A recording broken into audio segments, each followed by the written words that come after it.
नमस्कार दोस्तों, स्वागत है आपका आज के मुख्य समाचार में, जिसमें सबसे पहली और बड़ी खबर में आपको बताएंगे कि सुप्रीम कोर्ट से मोदी सरकार को बड़ा झटका। बिहार के जातीय सर्वे के आंकड़ों पर रोक लगाने से कोर्ट ने कर दिया इनकार। दूसरी खबर में जिक्र होगा कि प्रियंका गांधी का मोदी सरकार पर बड़ा हमला, कहा पीएम मोदी की गारंटी खोखली। तीसरी खबर में आपको बताएंगे कि पीएम कांग्रेस की आलोचना करें लेकिन उन्हें गरीबों का अधिकार नहीं छीनना चाहिए, मनरेगा फंडिंग पर बोले खड़गे। चौथी खबर में जिक्र होगा कि चुनाव से पहले सीएम गहलोत की बड़ी घोषणा, प्रदेश में 3 और नए जिले बनाएंगे। और इसी के साथ खबर में आगे आपको बताएंगे कि सरकार बनी तो बिहार की तरह ही जातिगत सर्वे करवाएंगे। छत्तीसगढ़ में प्रियंका गांधी ने किया ये वादा। दोस्तों, हर एक खबर की गहराई में आपको ले जाएंगे, लेकिन उससे पहले अगर आपको भी ऐसा लगता है कि 2024 में बनने जा रही है इंडिया गठबंधन की सरकार, तो वीडियो को कीजिए लाइक और चैनल को सब्सक्राइब करके बेल आइकन दबाइए और कमेंट में लिखे जय हिंद। रुक करते हैं सबसे पहली और बड़ी खबर की तरफ। सुप्रीम कोर्ट से मोदी सरकार को बड़ा झटका। बिहार के जातीय सर्वे के आंकड़ों पर रोक लगाने से कोर्ट ने कर दिया इनकार। जी दोस्तों, मोदी सरकार को सुप्रीम कोर्ट से बड़ा झटका लगा है। कोर्ट ने बिहार में जातीय सर्वे के आंकड़े पर रोक लगाने से इनकार कर दिया है और सुनवाई के दौरान बिहार सरकार को नोटिस जारी किया है। दरअसल नीतीश सरकार ने अपने स्तर पर राज्य में सर्वे कराने का फैसला किया था और इसके विरोध में मोदी सरकार ने सुप्रीम कोर्ट में इस पर रोक लगाने की मांग की थी। केंद्र ने दलील दी थी कि जनगणना पर सभी तरह के फैसले लेने का अधिकार केंद्र के पास है और राज्य की सरकारें इस संबंध में कोई फैसला नहीं ले सकती। सुनवाई के दौरान जस्टिस संजीव खन्ना ने कहा कि बिहार सरकार ने डेटा एकत्र कर लिया है और डेटा को जारी भी कर दिया गया है। हाई कोर्ट ने मामले में विस्तृत आदेश जारी किया था। याचिकाकर्ता के वकील ने कोर्ट को बताया कि मामला पेंडिंग था और इस बीच सरकार ने डेटा जारी किया है। सुप्रीम कोर्ट ने हाल ही में बिहार जाति आधारित सर्वेक्षण में एकत्र किए गए डेटा को अपलोड करने पर रोक लगाने से इनकार कर दिया था। लोकसभा चुनाव से कुछ महीने पहले सर्वेक्षण से पता चला है कि अन्य पिछड़ा वर्ग और उनके बीच अत्यंत पिछड़ा वर्ग की आबादी का 63% है और इसमें ईबीसी 36% है, जबकि ओबीसी 27% है। बिहार सरकार ने तर्क दिया था कि ये एक सामाजिक सर्वेक्षण था। राज्य सरकार के वरिष्ठ वकील श्याम दीवार ने कहा कि सर्वेक्षण के आंकड़ों का इस्तेमाल कल्याणकारी उपायों को तैयार करने के लिए किया जाएगा। रुक करते हैं अगली ब्रेकिंग न्यूज की तरफ। प्रियंका गांधी का मोदी सरकार पर बड़ा हमला, कहा पीएम मोदी की गारंटी खोखली। जी हाँ दोस्तों, आपको बता दें कि प्रियंका गांधी शुक्रवार को कांकेर पहुंची और यहां उन्होंने पंचायती राज महासम्मेलन में एक सभा को संबोधित किया। इस दौरान उन्होंने केंद्र की मोदी सरकार पर हमला बोला। प्रियंका गांधी ने कहा कि पीएम मोदी की गारंटी खोखली है।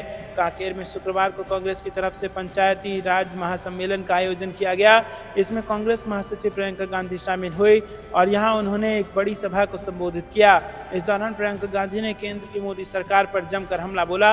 उन्होंने मोदी की गारंटी को खोखला करार दिया और साथ ही प्रियंका गांधी ने लोगों से वोट को लेकर जागरूक बनने की अपील की है। कांग्रेस महासचिव प्रियंका गांधी ने पीएम मोदी पर गंभीर आरोप लगाए। उन्होंने कहा कि मोदी सिर्फ चाहते हैं कि सभी संपत्ति उनके उद्योगपति दोस्तों को मिल जाए ताकि उस संपत्ति का इस्तेमाल चुनाव में किया जा सके। ये सिर्फ सत्ता में रहना चाहते हैं, ये लोग पब्लिक की भलाई नहीं कर सकते। पीएम मोदी छत्तीसगढ़ में ज़्यादा धान खरीद पर भी झूठ बोल रहे हैं। मैं मोदी से पूछना चाहती हूं कि बनारस में धान का क्या दाम है? बनारस तो मोदी जी का क्षेत्र है। अगर आप ही धान का दाम किसानों को दे रहे हैं तो बताइए वहां कितना दाम दे रहे हैं? मोदी की गारंटी क्या है? हमारे खाते खाली हैं। रोजगार देने का वादा किया था, लेकिन 45 साल में आज देश में सबसे ज़्यादा बेरोजगारी है। मोदी की गारंटी खोखली है। तो दोस्तों, जमकर मोदी सरकार पर बरसी हैं प्रियंका गांधी। रुक करते हैं अगली ब्रेकिंग न्यूज की तरफ, लेकिन उससे पहले आपको क्या कुछ लगता है दोस्तों? क्या वाकई में महंगाई से किसान और आम जनता परेशान है? कमेंट में अपनी राय जरूर बताइए। वीडियो अभी तक लाइक नहीं किया तो लाइक करके समर्थन दर्ज कराइए। रुक करते हैं अगली ब्रेकिंग न्यूज की तरफ। पीएम कांग्रेस की आलोचना करें लेकिन उन्हें गरीबों का अधिकार छीनना नहीं चाहिए, मनरेगा फंडिंग पर बोले खड़गे। जी हाँ दोस्तों, कांग्रेस अध्यक्ष मल्लिकार्जुन खड़गे ने शुक्रवार को कहा कि गाँव में लोग मनरेगा के तहत काम की तलाश में दर दर भटकने को मजबूर हैं, लेकिन प्रधानमंत्री कांग्रेस की आलोचना करके चुनावी राज्यों में अपनी कमियों को छिपा रहे हैं। कांग्रेस अध्यक्ष खड़गे की यह टिप्पणी प्रधानमंत्री नरेंद्र मोदी द्वारा परीक्षा पेपर लीक, भ्रष्टाचार और कानून व्यवस्था को लेकर राजस्थान की अशोक गहलोत सरकार की आलोचना करने के एक दिन बाद आई है। पीएम ने कहा था कि कांग्रेस को राजस्थान के लोगों की नहीं केवल अपने वोट बैंक की परवाह है। कांग्रेस अध्यक्ष ने कहा कि प्रधानमंत्री जितना चाहें कांग्रेस की आलोचना कर सकते हैं, लेकिन उन्हें गरीबों का अधिकार नहीं छीनना चाहिए। उन्होंने आरोप लगाया कि घटती आय और बढ़ती महंगाई की वजह से गरीब रोजगार के अवसरों की तलाश में दर दर भटकने को मजबूर हैं, जबकि मनरेगा की मांग बढ़ गई है और इसका बजट भी काफी कम हो गया है। खड़गे ने एक्स पर लिखा कि ग्रामीण भारत में आर्थिक संकट इतना गहरा है कि दिसंबर में मनरेगा की डिमांड 4 वर्षों में 30% बढ़ गई है। प्रधानमंत्री जी इस बारे में कुछ करने के बजाय अपनी विकराल विफलताओं को भाषण तले छिपाने के लिए चुनावी राज्यों में कांग्रेस को कोस रहे हैं। रुक करते हैं अगली ब्रेकिंग न्यूज की तरफ। चुनाव से पहले सीएम गहलोत की बड़ी घोषणा, कहा प्रदेश में 3 और नए जिले बनाएंगे। जी हां दोस्तों, राजस्थान विधानसभा चुनाव से पहले सीएम अशोक गहलोत ने एक बड़ी घोषणा करते हुए राजस्थान में 3 जिले बना दिए हैं। उन्होंने एक्स पर इसकी जानकारी दी। गहलोत ने एक्स पर कहा कि जनता की मांग और उच्च स्तरीय समिति की अनुशंसा के अनुसार राजस्थान में 3 नए जिले और बनाए जाएंगे। इनमें मालपुरा, सुजानगढ़ और कुचमान सिटी शामिल होगा। रुक करते हैं अगली ब्रेकिंग न्यूज की तरफ। सरकार बनी तो बिहार की तरह जाति जनगणना करवाएंगे, छत्तीसगढ़ में प्रियंका गांधी ने कर दिया वादा। जी हां दोस्तों, कांग्रेस की राष्ट्रीय महासचिव प्रियंका गांधी ने शुक्रवार को चुनावी राज्य छत्तीसगढ़ में कहा कि राज्य में सत्ता में आने पर कांग्रेस जाति आधारित जनगणना कराएगी। बता दें कि कांग्रेस शासित राज्यों में इस साल के अंत में मध्य प्रदेश, राजस्थान, तेलंगाना और मिजोरम के साथ चुनाव होने वाले हैं। उन्होंने कहा कि छत्तीसगढ़ में भाजपा के शासनकाल में राज्य में हिंसा का शासन चल रहा है और उन्होंने कहा कि निर्दोष आदिवासियों को जेल में डाल दिया गया था और ये कांग्रेस का शासन था जिसने हिंसा के जाल को समाप्त किया। दोस्तों, रुक करते हैं अगली ब्रेकिंग न्यूज की तरफ। महंगाई से करोड़ों परिवार परेशानी का सामना कर रहे हैं। आरबीआई की बैठक के बाद कांग्रेस का सरकार पर हमला। जी हां दोस्तों, कांग्रेस ने शुक्रवार को केंद्र की मोदी सरकार पर निशाना साधा। सरकार पर निशाना साधते हुए कांग्रेस ने कहा कि मुद्रास्फीति पर चिंताएं गंभीर बनी हुई थी और साथ ही पार्टी ने दावा किया कि आवश्यक वस्तुओं की कीमतों में लगातार बढ़ोतरी से करोड़ों परिवार को परेशानियों का सामना करना पड़ रहा है। वहीं आरबीआई ने शुक्रवार को हुई बैठक में रेपो रेट 6.5% रखा। कांग्रेस ने शुक्रवार को केंद्र की मोदी सरकार पर निशाना साधा और सरकार पर निशाना साधते हुए कांग्रेस ने कहा कि मुद्रास्फीति पर चिंताएं गंभीर बनी हुई हैं। रुक करते हैं ब्रेकिंग न्यूज की तरफ। जब तक राज्य में मनरेगा का बकाया नहीं मिल जाता तब तक विरोध जारी रहेगा, टीएमसी सांसद महुआ मोइत्रा का बयान। जी हां दोस्तों, आपको बता दें कि मनरेगा के तहत धन आवंटन में केंद्र की कथित देरी को लेकर पश्चिम बंगाल में सत्तारूढ़ तृणमूल कांग्रेस द्वारा विरोधी प्रदर्शन किया जा रहा है और इस बीच पार्टी सांसद महुआ मोइत्रा ने शुक्रवार को कहा कि जब तक राज्य में उसका हक नहीं मिल जाता तब तक प्रदर्शन जारी रहेगा। शुक्रवार को पत्रकारों से बात करते हुए टीएमसी लोकसभा सांसद ने कहा कि जब तक राज्य को उसका हक नहीं मिल जाता हमारा विरोध जारी रहेगा। हमने दिल्ली में विरोध प्रदर्शन शुरू किया जो बंगाल में जारी है और हम राज्यपाल के लौटने का इंतजार कर रहे हैं। इससे पहले केंद्रीय मंत्री और भाजपा नेता साध्वी निरंजन ज्योति द्वारा साझा की गई एक पोस्ट का जवाब देते हुए जिसमें कहा गया था कि उन्होंने अपने कार्यालय में तृणमूल सांसदों के एक प्रतिनिधि मंडल के लिए 2 घंटे के अधिक समय तक इंतजार किया। मोइत्रा ने बुधवार को पूर्व मंत्री पर झूठ बोलने का आरोप लगाते हुए कहा कि उन्होंने तृणमूल सांसदों को बुलाया जो मनरेगा मुद्दे पर चर्चा करने पहुंचे थे। 3 घंटे तक इंतजार किया और फिर पिछले दरवाजे से भाग गई। रुक करते हैं अगली ब्रेकिंग न्यूज की तरफ। 10 पार्टियों ने की बीजेपी की डबल इंजन सरकार की निंदा, कहा शांति बहाल करने में रही नाकाम। जी हां दोस्तों, मणिपुर में कांग्रेस के नेतृत्व वाले 10 समान विचारधारा वाले दलों ने कहा कि केंद्र और राज्य में बीजेपी की डबल इंजन सरकारें 5 महीने बाद भी शांति और सामान्य स्थिति बहाल करने में पूरी तरह से विफल रही है। पार्टियों की 1 दिवसीय सम्मेलन के बाद कांग्रेस नेता और 3 बार के मुख्यमंत्री ओकरामी बोबी सिंह ने कहा कि केंद्र और राज्य दोनों सरकारों की लापरवाही संघर्षग्रस्त राज्य में शांति और सामान्य स्थिति बहाल करने में विफल रही। उन्होंने कहा कि प्रधानमंत्री नरेंद्र मोदी ने वैसे तो सभी मुद्दों पर बात की लेकिन मणिपुर संकट पर अब तक चुप्पी साधे हुए हैं और ये बेहद दुर्भाग्यपूर्ण और निंदनीय है। सिंह ने कहा कि लोग अभी भी इस बात को लेकर असमंजस में हैं कि राज्य में धारा 355 लागू की गई है या फिर नहीं। रुक करते हैं ब्रेकिंग न्यूज की तरफ। पूरा शराब घोटाला ही फर्जी है, बोले अरविंद केजरीवाल, कुछ दिनों में ये बंद हो जाएगा। जी हां दोस्तों, दिल्ली के मुख्यमंत्री और आम आदमी पार्टी के राष्ट्रीय संयोजक अरविंद केजरीवाल ने शुक्रवार को मीडिया से बात की और एक बार फिर कहा कि शराब घोटाला फर्जी है। उन्होंने कहा कि स्कूल से लेकर क्लासरूम बनाने, बिजली, सड़कों के निर्माण, पानी में घोटाला किया गया, सारी जांच करा ली लेकिन कुछ नहीं निकला। इनके पास एक भी सबूत नहीं है और आगे सीएम केजरीवाल ने कहा कि उन्होंने हमारी इतनी जांच की क्या कुछ सामने आया। आपने गुरुवार को सुप्रीम कोर्ट में सुना कि पूरा शराब घोटाला झूठा है, एक पैसे का भी लेन देन नहीं हुआ। जज की ओर से सबूत मांगा गया लेकिन उनके पास कोई सबूत नहीं था। कुछ दिनों में शराब घोटाला बंद हो जाएगा और वो कुछ और लेकर सामने आ जाएंगे। वो केवल लोगों को एजेंसियों और जांचों में उलझाए रखना चाहते हैं। वो ना तो खुद काम करेंगे और ना ही किसी को काम करने देंगे। दोस्तों, आपको क्या कुछ लगता है? क्या वाकई में फर्जी आरोप लगाकर भाजपा विपक्ष के नेताओं को परेशान कर रही है? कमेंट में अपनी राय जरूर बताइए। वीडियो को लाइक करके समर्थन दर्ज कराइए। रुक करते हैं अगली ब्रेकिंग न्यूज की तरफ। महाराष्ट्र की शिंदे सरकार को बड़ा झटका। आदिवासी इलाकों में विकास कार्यों पर लगाई गई रोक को बम्बई हाईकोर्ट ने कर दिया रद्द। जी हाँ दोस्तों, आपको बता दें कि महाराष्ट्र की शिंदे सरकार को बम्बई हाईकोर्ट से बड़ा झटका लगा है। हाईकोर्ट ने शिंदे सरकार के उस स्थगन आदेश को रद्द कर दिया है जिसके जरिए राज्य के पिछड़े आदिवासी क्षेत्रों में विकास कार्यों पर रोक लगा दी गई थी।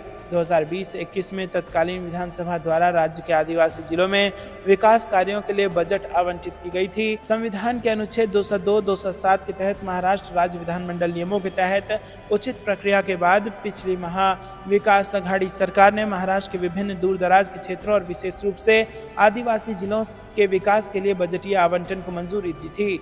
रुक करते हैं अगली ब्रेकिंग न्यूज की तरफ। खतरे में काम कर रहे हैं पत्रकारों ने न्यूज क्लिक पर छापे पर चीफ जस्टिस को लिखा पत्र। जी हाँ दोस्तों, प्रमुख पत्रकार संगठनों ने पत्रकारों के घरों पर हाल ही में पुलिस छापे और उनके उपकरणों को जब्त करने के मामले में भारत के मुख्य न्यायाधीश DY चंद्रचूड़ का पत्र लिखकर हस्तक्षेप करने की मांग की। भारतीय महिला प्रेस और प्रेस क्लब ऑफ इंडिया समेत अन्य संगठनों ने हस्ताक्षर किए हैं। पत्रकार संगठनों ने कहा है कि भारत में पत्रकारों का एक बड़ा वर्ग खुद को प्रतिशोध के खतरे के तहत काम करता हुआ पाता है, इसलिए ये जरूरी है कि न्यायपालिका सत्ता का सामना बुनियादी सच्चाई से करे।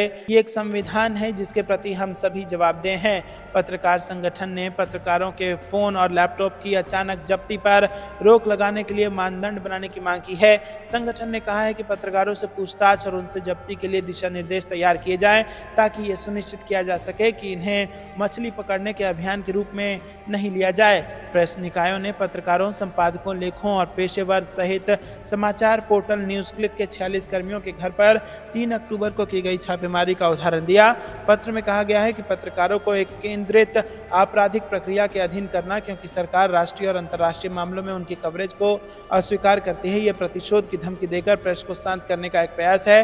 दोस्तों, रुक करते हैं अगली ब्रेकिंग न्यूज की तरफ। रेवड़ी कल्चर पर केंद्र चुनाव आयोग, मध्य प्रदेश, राजस्थान सरकारों को सुप्रीम कोर्ट का नोटिस। जी हाँ दोस्तों, आपको बता दें कि सुप्रीम कोर्ट ने करदाताओं के खर्च पर नकदी और अन्य मुफ्त वस्तुओं के कथित वितरण पर एक जनहित याचिका पर केंद्र समेत मध्य प्रदेश और राजस्थान सरकारों और भारत के चुनाव आयोग को नोटिस जारी किया है।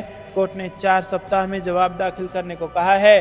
सुप्रीम कोर्ट ने शुक्रवार को मध्य प्रदेश और राजस्थान सरकार के उस जनहित याचिका पर जवाब मांगा है जिसमें दोनों राज्यों में विधानसभा चुनाव से पहले मतदाताओं को मुफ्त सुविधाएं बांटने का आरोप लगाया गया है। मुख्य न्यायाधीश DY चंद्रचूड़ और न्यायमूर्ति JB पारदीवाला, न्यायमूर्ति मनोज मिश्रा की पीठ ने जनहित याचिका पर केंद्र, चुनाव आयोग और भारतीय रिजर्व बैंक को नोटिस भी जारी किया। याचिका में यह भी आरोप लगाया गया है कि मतदाताओं को लुभाने के लिए करदाताओं के पैसे का 2 राज्य सरकारों द्वारा दुरुपयोग किया जाता है। चुनाव से पहले सरकार द्वारा नकदी बांटने से ज्यादा क्रूर कुछ नहीं हो सकता।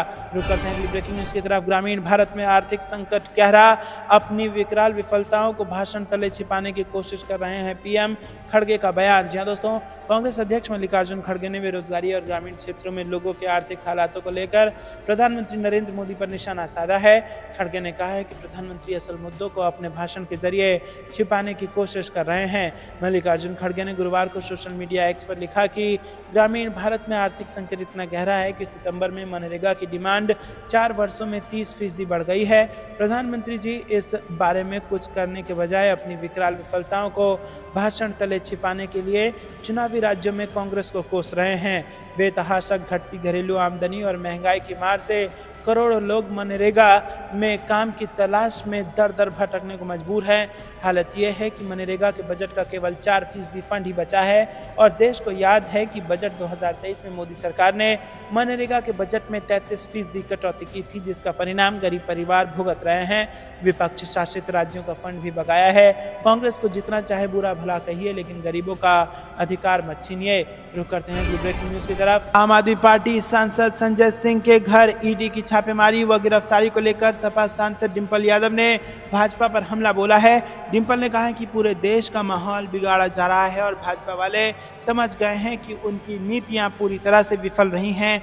जनता में त्राही त्राही है और इस बार लोग इसी संदेश के साथ वोट देने जाएंगे कि उन्हें अपने परिवार, अपने बच्चों के भविष्य को सुधारना है। इससे पहले सपा अध्यक्ष अखिलेश यादव ने कहा था कि मुझे इस बात का दुख है कि सरकार को ये लगता है कि जो भी उनके खिलाफ है उसे गिरफ्तार कर लो। एक ही दिन में पत्रकारों और आम आदमी पार्टी नेताओं की गिरफ्तारी हुई। भाजपा ये समझ ले कि इस बार 100 करोड़ लोग उनके खिलाफ हैं और इस बार इंडिया इसीलिए भाजपा का सफाया करेगी।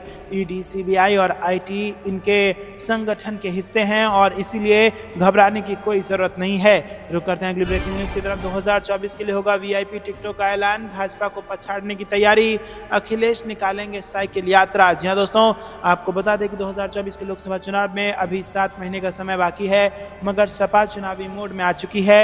यही नहीं, सपा हिंदुत्व के एजेंडे पर भाजपा को पछाड़ने की हर कोशिश में लगी है और इसी एजेंडे के तहत सपा ने यूपी की वीआईपी सीटों पर उम्मीदवारों का ऐलान करने वाली है और इसके लिए सपा ने नवरात्र का टाइम स्लॉट चुना है, यानी शुभ समय पर अच्छी शुरुआत। दोस्तों, रुक करते हैं अगली ब्रेकिंग न्यूज की तरफ। टिपरा मोथा पार्टी ने बीजेपी के खिलाफ त्रिपुरा में खोला मोर्चा, आदिवासियों के हक के लिए आंदोलन की दे दी चेतावनी। जी हां दोस्तों, त्रिपुरा में बीजेपी की सहयोगी रही टिपरा मोथा पार्टी ने उसके खिलाफ मोर्चा खोल दिया है।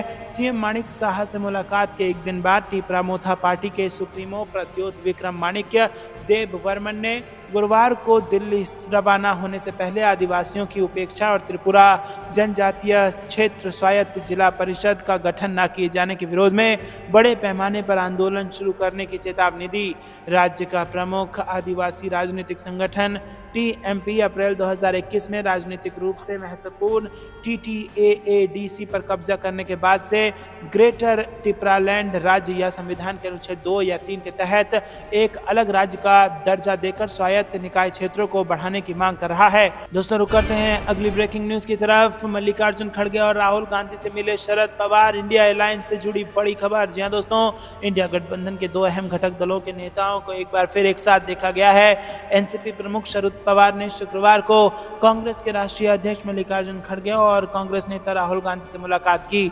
सूत्रों ने बताया कि विपक्षी दलों के गठबंधन Indian national development inclusive alliance के लिए योजनाओं पर चर्चा करने के लिए एनसीपी प्रमुख ने कांग्रेस के 2 बड़े दिग्गजों मल्लिकार्जुन खड़गे और राहुल गांधी से मुलाकात की। रुक करते हैं अगली ब्रेकिंग न्यूज की तरफ। वरुण गांधी का बड़ा बयान, बोले 1 करोड़ सरकारी पद खाली, नौकरियां क्यों नहीं दे रहे ताकि चुनाव में रेवड़ियां फेंकी जाएं। जी हां दोस्तों, पीलीभीत के भाजपा सांसद वरुण गांधी ने रोजगार के मुद्दे पर एक बार फिर सरकार को घेरा है। उन्होंने कहा कि देश में 1 करोड़ सरकारी पद खाली हैं, घर घर में बेरोजगार हैं, तो नौकरियां क्यों नहीं दे रहे ताकि पैसा बचाकर चुनाव में रेवड़ियां फेंकी जाएं, आटा चावल मुफ्त में दिया जाए। और 2 दिवसीय दौरे पर पीलीभीत पहुंचे सांसद वरुण गांधी ने सोमवार को बिलसंडा के कई गांव में जनसंवाद कार्यक्रमों को संबोधित किया। वरुण गांधी ने कहा कि राजनीति में भ्रष्टाचार बहुत घुस गया है। मैंने आज तक संसद की तनख्वाह नहीं ली है और सरकारी गाड़ी से नहीं चलता हूं। लाभ लेने लगूंगा तो मन की बात बोल नहीं पाऊंगा। दोस्तों, रुक करते हैं अगली ब्रेकिंग न्यूज की तरफ। बीजेपी के नाराज कार्यकर्ताओं का प्रदर्शन, कहा देपालपुर से प्रत्याशी नहीं बदला तो सुपड़ा साफ हो जाएगा। जी हां दोस्तों, उज्जैन में टावर चौक से भारतीय जनता पार्टी के लोक शक्ति भवन कार्यालय तक नारेबाजी करते हुए बीजेपी कार्यकर्ताओं ने पैदल जुलूस निकालकर प्रदर्शन कर विरोध दर्ज कराया और इस दौरान कार्यकर्ताओं ने बीजेपी के शहर जिलाध्यक्ष विवेक जोशी से मुलाकात कर देपालपुर विधानसभा में लोकल प्रत्याशी को टिकट देने को लेकर अपनी बात रखी और बाहरी प्रत्याशी को टिकट न देने को लेकर अनुरोध किया। रुक करते हैं अगली ब्रेकिंग न्यूज की तरफ। मोदी शाह को लगा राहुल से डर, बीजेपी के पोस्टर पर राउत का वार। जी हां दोस्तों, कांग्रेस सांसद राहुल गांधी के लिए भाजपा के नए युग के रावण ट्वीट पर शिवसेना सांसद संजय राउत ने कहा कि भाजपा नरेंद्र मोदी और अमित शाह को राहुल गांधी से डर लगने लगा है।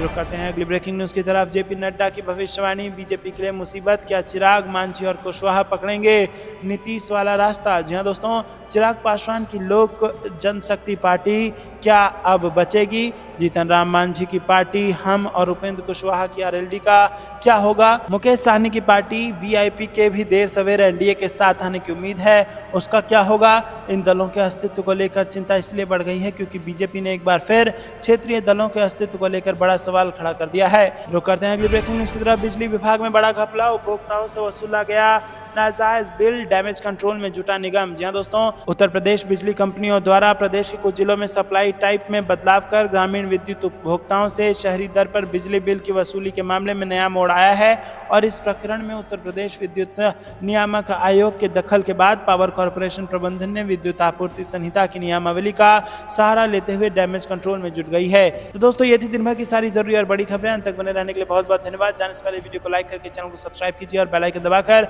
कमेंट में लिखे जय हिंद। अभी के लिए इतना ही। जय हिंद, जय भारत।